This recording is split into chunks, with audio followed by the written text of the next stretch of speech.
And our live coverage from the LA Times Festival of Books continues from the campus of the University of Southern California. And now another opportunity for you to call in and interact with an author. And this is the Pulitzer Prize winning Michael Moss and his new book, Salt, Sugar, Fat, How the Food Giants Hooked Us. Mr. Moss, what happened in Minneapolis in April of 1999? I start the book with that meeting because it's so informative of the industry's attitude and strategies. 1999, the obesity epidemic was just beginning to emerge and raise concern not only among consumer activists and nutritionists, but among people inside the processed food industry. They gathered together for a very rare meeting, CEOs of some of the top manufacturers in North America, who got together at the old Minneapolis headquarters, the old Pillsbury headquarters in Minneapolis, to talk about none other than this emerging crisis, really, for the industry. And up in front of them got none other than one of their own. His name was Michael Mudd. He was a vice president of Kraft. He was armed with 114 slides and laid at the feet of these CEOs and presidents of these largest food companies responsibility for not only the obesity crisis, but he cited the rising cases of diabetes, high blood pressure, heart disease.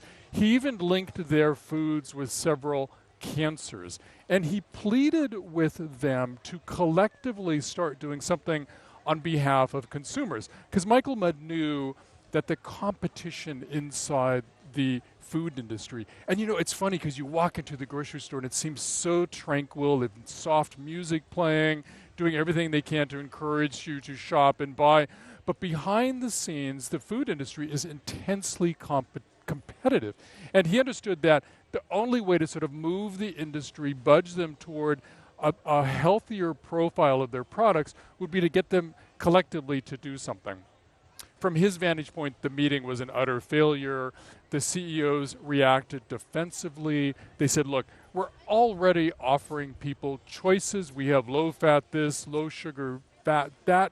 If they really want that, they can buy those alternative products. We are beholden both to consumers and our own shareholders. They left the meeting basically going back to what they've been doing and continue to do, which is having a deep reliance on salt, sugar, and fat. So what are processed foods? How do you define them? Processed foods, and I'm mostly looking at what people like to call ultra-processed foods, because look, even a baby carrot can be defined as a processed food because it doesn't grow that way in the ground. It's a regular carrot that gets shaved into the baby form. But typically, from my sense, processed foods are those things that take sort of natural ingredients and highly refine them, highly process them.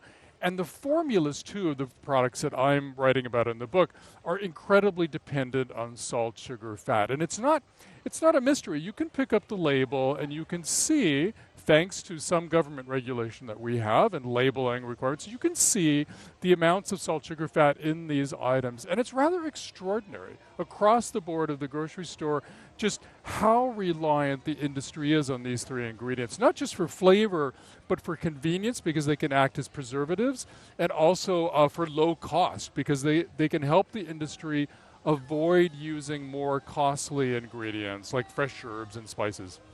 So, Michael Moss, what do you mean when you talk about mouthfeel and bliss point? I'm trained as an investigative reporter to follow the money. And in the processed food industry, I had $1 trillion worth of monies to follow and explore. And there was certainly ample amounts of that. I was lucky enough to come across a trove of internal documents that put me at the table as these largest companies are planning, plotting, formulating their way to creating new products. But I have to say, the most fun for me was hearing the language that they use in talking about their own foods. These are not English majors. These are scientists and marketers and CEOs. And mouthfeel is the term that they use to describe the warm, gooey sensation when you bite into a toasted cheese sandwich. It's actually not one of the basic fat. is not one of the basic tastes that Aristotle wrote about many years ago. Fat is a sensation that's picked up by a nerve ending that reaches to the top of your mouth. When you bite into a fatty substance like cheese, it sends a signal just like salt and sugar to the pleasure center of your brain. But they describe the fatty sensation taste as mouthfeel. And boy, is it an allure. It's a powerful ingredient for them, in part because of its allure as sugar and salt. You write, the blood gets especially besieged when processed food is ingested, flooding the system with its heavy loads of salt, sugar, and fat. But where the links between eating and drugs get really interesting is in the brain. There, narcotics and food, especially food that is high in salt, sugar, and fat, act much alike. Once ingested, they race along the same pathways using the same neurological circuitry to reach the brain's pleasure zones, those areas that reward us with enjoyable feelings for doing the right thing by our bodies. Boy, there is no word the processed food industry hates more than the A word, addiction. And I do try to use it sparingly because they can rather convincingly argue that there are some differences between food cravings and narcotic cravings, certain technical thresholds. However, when they talk about the allure of their foods, again, their language can be so revealing. They use words like craveable, snackable, more-ishness. And I was rather skeptical about even using the term addiction at all when it comes to food until I spent time with Nora Volkow, the head of the National Institute on Drug Abuse outside of Washington. She is a neuroscientist who has studied how the brain reacts both to narcotics and the most highly palatable, the sweetest, the fattest foods.